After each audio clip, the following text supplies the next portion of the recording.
بعض نمازیوں کو آپ نے دیکھا ہوگا جب وہ نماز کے لیے آتے ہیں اور امام سجدے میں ہوتا ہے یا امام بیٹھا ہوتا ہے، تشہود میں بیٹھا ہو، کیا یہ صحیح ہے؟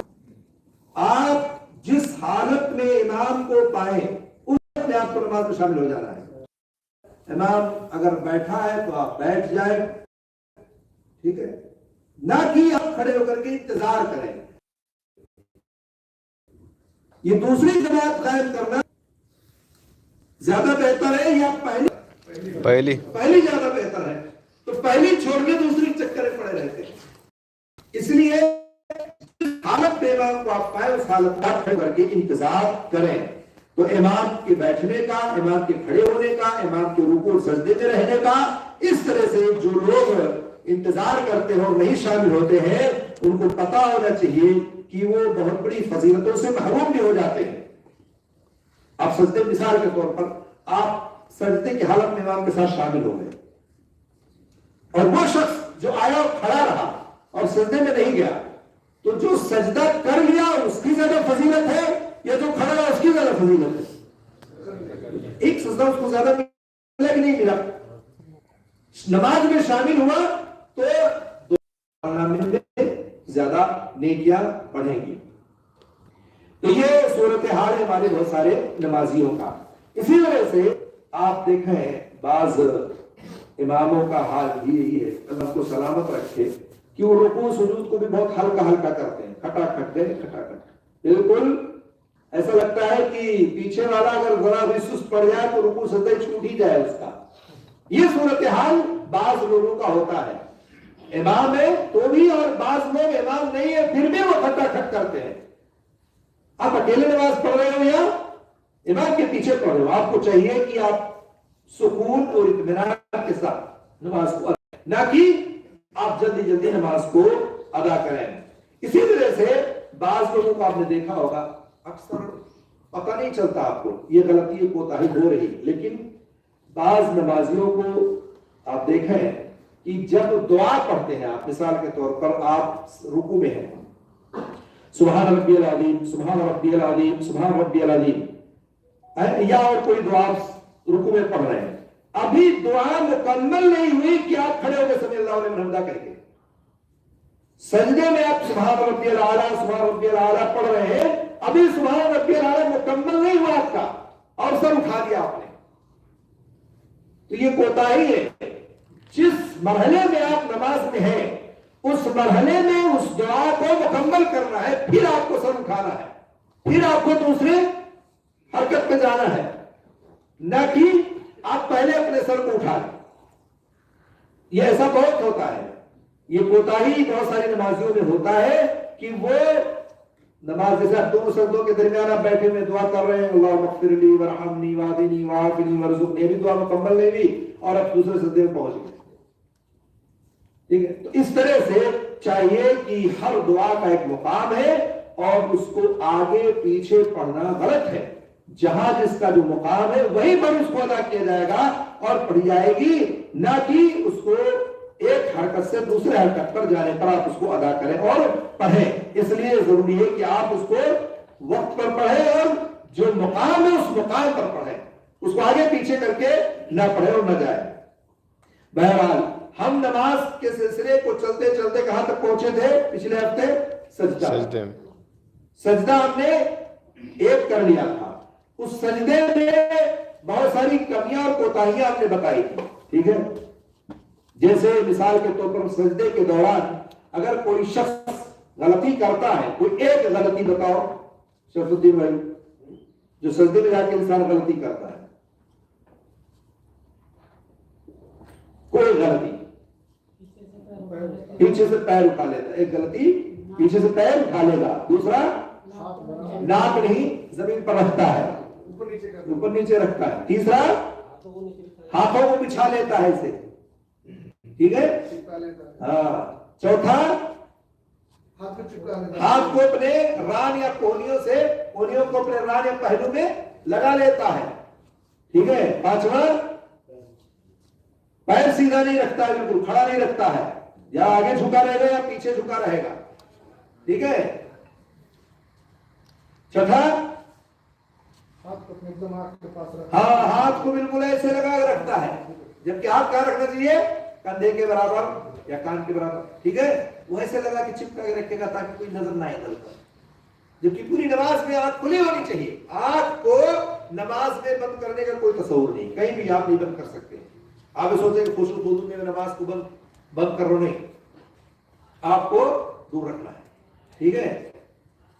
تو بہرحال اس طرح سے سجدے کے دوران بہت ساری غلطیاں لوگ کرتے ہیں. آپ نے ایک سجدہ کر لیا, سجدے سے آپ نے سر اٹھایا, سر اٹھانے کے بعد آپ کو کون سی دعا پڑھنی ہے؟ اب اللہ ماشاء اللہ, اللہم اغفر لی وارحمنی واہدنی وعافنی وارزقنی, اور آگے دو روایتوں میں واجبرنی اور وفانی کا بھی آتا ہے. اور چھوٹی سی ہے اگر بڑی نہ یاد ہو تو کم سے کم رب اغفر لی رب اغفر لی رب اغفر لی, یہ تو پڑھ سکتے ہو. اگر اتنا ہی آدمی پڑھے تو اس کے جو ہے اعضاء درست ہو جائیں گے اور اپنی جگہ پہ آ جائیں گے. ٹھیک ہے. یہ باہر کون بات کر رہے ہیں؟ وہاں سے بولو اندر آئے آپ کو, آپ آگے وہاں سے. تو یہ رب اغفر لی آپ کو پڑھنا ہے. ٹھیک ہے. اب آپ اس طرح سے سجدے میں سر اٹھایا آپ نے اور اس دعا کو پڑھا. آپ اپنے اس ہاتھ کو جب سجدے سے سر اٹھا کے بیٹھیں گے جلسہ میں, اس کو جلسہ کہتے ہیں, تو ہاتھ کہاں رکھیں گے؟ کہاں رکھیں گے آپ؟ ران پر یا گھٹنوں پر, دونوں جگہ رکھ سکتے ہیں آپ. یا تو اپنے ہاتھ کو ران پر رکھیں گے یا تو اپنے ہاتھ کو گھٹنوں پر رکھیں گے. آپ کو اختیار ہے, چاہے ران پر رکھیں چاہے گھٹنے پر رکھیں. ٹھیک ہے. اب اگر آپ اپنے ہاتھ کو گھٹنے پر رکھتے ہیں تو انگلیاں کھلی ہوگی یا بند ہوگی؟ کھلی ہوگی یا بند ہوگی؟ کھلی ہوگی. نماز میں دو مقام ایسے جہاں انگلیاں کھلی ہوگی, ایک رکوع میں اور دوسرے جو ہے سجدے سے جب اٹھیں گے, جب تشہد میں آپ بیٹھیں گے, جلسہ میں بیٹھیں گے تب. ٹھیک ہے. تو آپ اپنے ہاتھ کو ران پر یا گھٹنے پر رکھیں گے. پہلا سجدہ آپ نے کر لیا, اس میں جس کو جلسہ کہتے ہیں, دونوں جلسوں کے درمیان بیٹھیں گے. جب آپ ایک سجدے سے دوسرے سجدے کے لیے اٹھتے ہیں تو آپ اپنے بائیں پیر کو بچھا دیں گے اور داہنے پیر کو کھڑا کر کے رکھیں گے. ٹھیک ہے. اور بائیں پیر پر بیٹھ جائیں گے. ٹھیک ہے. بعض لوگ مجبور ہوتے ہیں, پریشانی ہوتی ہے, جیسے ان کے پیروں میں درد ہے یا کوئی تکلیف ہے, تو دونوں پیر کو بچھا کے بیٹھ لیتے ہیں. ٹھیک ہے. تو اگر کوئی مجبوری ہے, کوئی پریشانی ہے, تو آپ پیروں کو بچھا کے بیٹھ سکتے ہیں. ورنہ سنت طریقہ یہ ہے کہ آپ اپنے بائیں پیر کو بچھا لیں اور اس پر بیٹھ جائیں اور دائیں پیر کو کھڑا رکھیں. لیکن بحالت مجبوری آپ بچھا لیں, اس میں کوئی حرج کی بات نہیں ہے. کبھی کبھار آپ اپنے قدموں پر, دونوں ایڑیوں پر بھی بیٹھ سکتے ہیں. جیسے ایسے کھڑا ہے, ایڑی آپ کی, اور اس پہ بیٹھ سکتے ہیں. آپ نے دیکھا ہوگا کئی نمازیوں کو کہ بچھاتے نہیں پیر کو, اور ایسے کر کے ہی کھڑے رکھتے ہیں اور پہلے سجدے سے اٹھتے ہیں اور اسے بیٹھ کے پھر دوسرے سجدے کے لیے جاتے ہیں. تو یہ بھی جائز ہے. آپ کسی کو روک نہیں سکتے, ٹوک نہیں سکتے. آپ نے پیر نہیں بچھایا, آپ بیٹھے نہیں, اس کے آپ کھڑے آپ سجدے میں چلے گئے, تو یہ بھی جائز ہے اور یہ بھی درست ہے. صحیح مسلم کی روایت ہے. نبی کریم صلی اللہ علیہ وسلم کو یہ معمول تھا کہ جب آپ پہلے سجدے سے سر اٹھاتے تھے تو بڑے آرام, اطمینان اور سکون کے ساتھ بیٹھے رہتے تھے. میں نے اس سے پہلے آپ کو بتایا تھا کہ دو مقام خاص طور سے ایسا ہے جہاں اللہ کے رسول صلی اللہ علیہ وسلم کافی دیر تک رکے رہتے تھے. ایک جب سمع اللہ لمن حمدہ کہتے تھے قوما میں, اور دوسرا جب پہلے سجدے سے سر اٹھاتے تھے تب. اور دونوں جگہ ہماری کوتاہی ہے, دونوں جگہ ہماری غلطی ہے کہ دونوں جگہ جلدی کرتے ہیں. ٹھیک ہے. اللہ رسول صلی اللہ علیہ وسلم اتنا دیر تک بیٹھے رہتے تھے پہلے سجدے سے اٹھنے کے بعد کہ بعض صحابہ کرام کہتے تھے کہ ایسا لگتا تھا کہ اللہ کے رسول لگتا ہے دوسرا سجدہ کرنا بھول گئے, آپ سجدہ کیوں نہیں جا رہے, ایسا لگتا ہے کہ آپ بھول گئے. یعنی اتنا دیر تک, اور اتنا دیر تک آدمی جب بیٹھے گا دعا ہی کرے گا نا.